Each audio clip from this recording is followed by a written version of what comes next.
Continuamos con La Noche.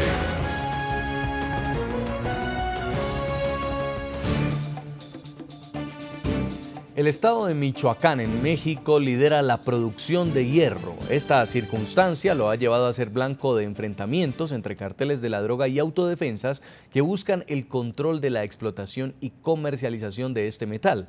El cartel de los Caballeros Templarios, a través de intimidaciones y de extorsiones, ha asumido parte del mando de la cadena de producción de este mineral, que es exportado en grandes cantidades hacia China principalmente. A partir de hoy, la primera obligación que tengo como presidente de la República es cumplir y hacer cumplir la ley. Esta fue la premisa de Enrique Peña Nieto el día de su posesión como presidente de los mexicanos el 1 de diciembre de 2012. Su principal objetivo, enfrentar la violencia. México exige vivir en paz. Estoy convencido que el delito no solo se combate con la fuerza.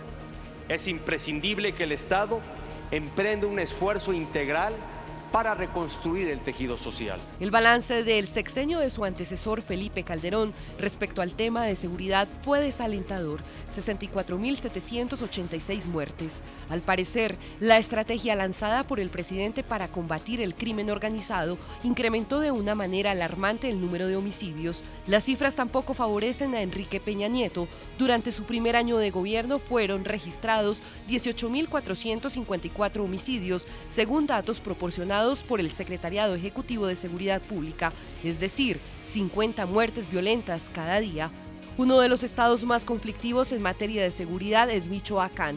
Paradójicamente, su gran riqueza, los yacimientos de hierro, lo convierten en epicentro de la violencia en México desde hace ya varios años. El incremento del 1000% del mineral desde el 2003 originó la disputa por el control de su producción. Carteles de la droga como los Caballeros Templarios, los Zetas y la familia michoacana y grupos de autodefensas se enfrentan por este metal. Según The Steel Index, el proveedor líder de información sobre los precios del hierro, el valor del metal pasó de $13 a $135 por tonelada en la actualidad. Fueron los Caballeros Templarios quienes finalmente asumieron el control total sobre el metal. Este cártel de la droga extorsiona a cooperativas locales, ayuda a los extractores a apoderarse de zonas mineras e incluso obliga a los funcionarios de aduanas a facilitar el paso del hierro, que tiene como destino final China. General en retiro Leonardo Gallego, asesor y consultor de seguridad pública y privada en México. ¿Qué conocimiento tiene usted sobre esta situación en el estado de Michoacán? Que estos grupos no estén defendiendo realmente a la comunidad, sino que están obedeciendo intereses propios por regalías de la minería. Esa es una de las hipótesis que se han socializado sobre este conflicto que se está presentando allá. Y también tenemos la experiencia de ver que tanto los carteles del narcotráfico como las estructuras armadas ilegales diversifican sus fuentes de financiación criminal.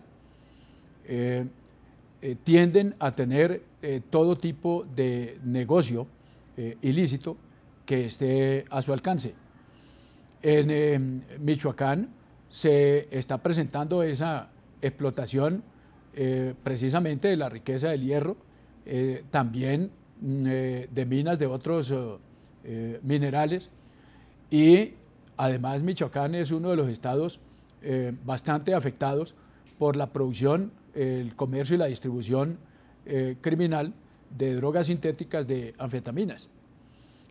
Entonces hay ahí francamente una mezcla de intereses criminales que, por supuesto, termina generando un conflicto de las dimensiones del que se está viviendo en este instante. Señor Christopher Wilson, ahora es Michoacán, pero ¿qué posibilidades hay de que este modelo de violencia se replique en todo el país y termine saliéndose de las manos el control de la seguridad del Estado? No creo que es tan posible que se replique de igual forma en tantos otros estados. Hay unos estados al lado, por ejemplo Guerrero, que tiene una dinámica que tal vez es parecido a Michoacán, pero hay otras zonas del país, como el norte más cerca de la frontera con Estados Unidos, donde ya han vivido olas de violencia, donde el Estado ha podido recuperar algún nivel de control. Otra vez, por ejemplo, en Ciudad Juárez vemos que la tasa de homicidio está por más o menos 10% lo que era hace unos años. Y en otras zonas no vimos la apariencia de esos grupos de autodefensa. Eso es algo particular a algunas partes de México. Entonces sí hay cierto riesgo de que este modelo replique en otras zonas de México, pero no creo que es factible que pasa en la Ciudad de México, por ejemplo, o en muchas otras zonas de México. Es un país muy grande, muy diverso, y hemos visto hasta ahora que son varias las dinámicas desde entre grupos criminales y la sociedad que pasan en diferentes zonas de México. Ahora, general Leonardo Gallego, ¿qué tan peligroso puede ser que el gobierno esté usando alianzas con las autodefensas justamente para combatir el narcotráfico? Se lo pregunto por denuncias que dicen que el líder de estas autodefensas, tras estrellarse en una avioneta en la que viajaba, está recibiendo protección del gobierno de Peña Nieto en el hospital donde se recupera.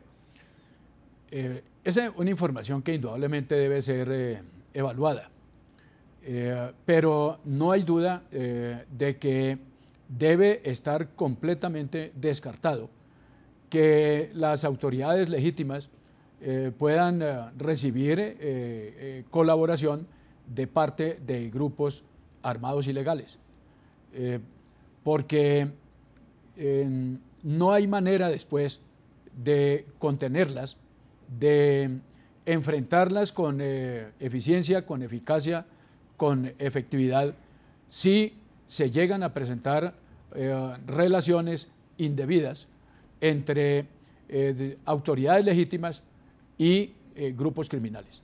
¿Usted qué opina, señor Wilson? El apoyo, en este caso, a José Manuel Mireles, uno de los 32 coordinadores del Consejo de Autodefensas en Michoacán, por parte del Estado, ¿los empodera, les da legitimidad?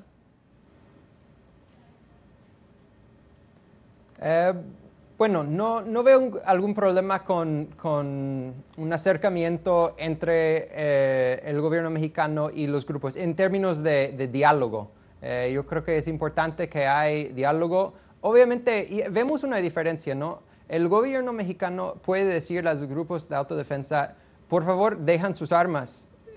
No dicen esto a los grupos criminales, ¿no? Porque saben que no van a reaccionar, que no van a estar de acuerdo con esto, que no hay posibilidad de negociar con ellos. Entonces sí hay una diferencia importante entre los grupos de autodefensa y los carteles de droga o los grupos de crimen organizado.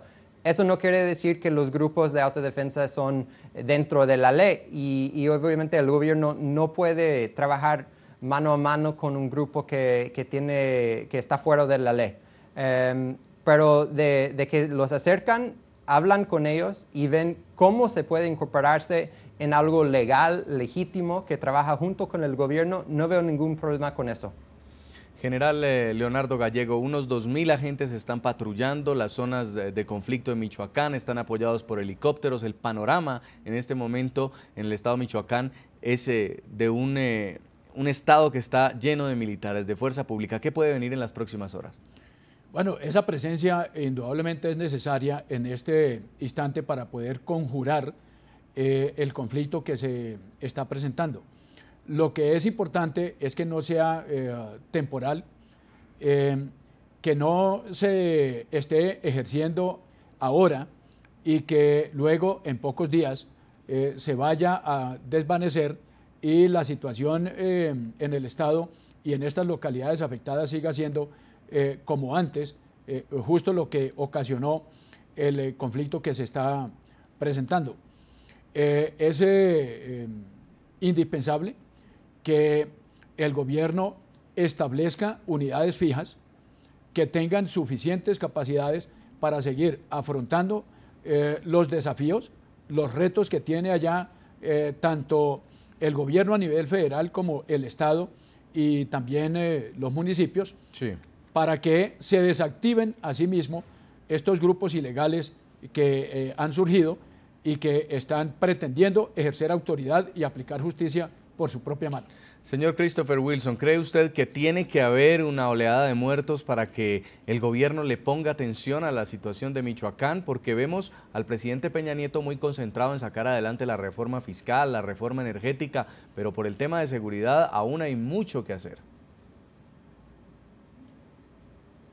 Sí, yo creo que sí hay una frustración en la población en México respecto a la falta de atención, a la falta de diseñar y articular una estrategia muy clara de qué va a hacer el gobierno mexicano para restaurar la seguridad pública, para confrontar los grupos criminales, para imponer el Estado de Derecho en estados como Michoacán, Guerrero, Tamaulipas.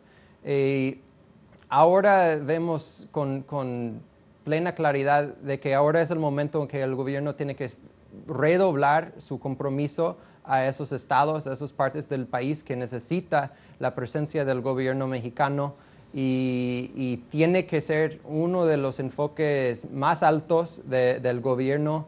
Obviamente, reformas estructurales de la economía de México son importantes también, pero eso no puede pasar, estos reformas económicas no pueden dar sus frutas, no pueden causar un incremento en el PIB, en la economía, en los trabajos en México, si no hay Estado de Derecho en todo el país. Y la presencia del gobierno federal es importantísimo para asegurar esto en ciertas partes del país. Señor Christopher Wilson, investigador del Instituto México de Woodrow Wilson Center, muchas gracias por haber estado con nosotros en el programa La Noche. No, muchas gracias a usted por la invitación. También agradezco al general en retiro Leonardo Gallego, asesor y consultor de seguridad pública y privada en México y exdirector de Antinarcóticos de Colombia, por haber estado con nosotros, muy amable. Muchas gracias también por haber sido invitado.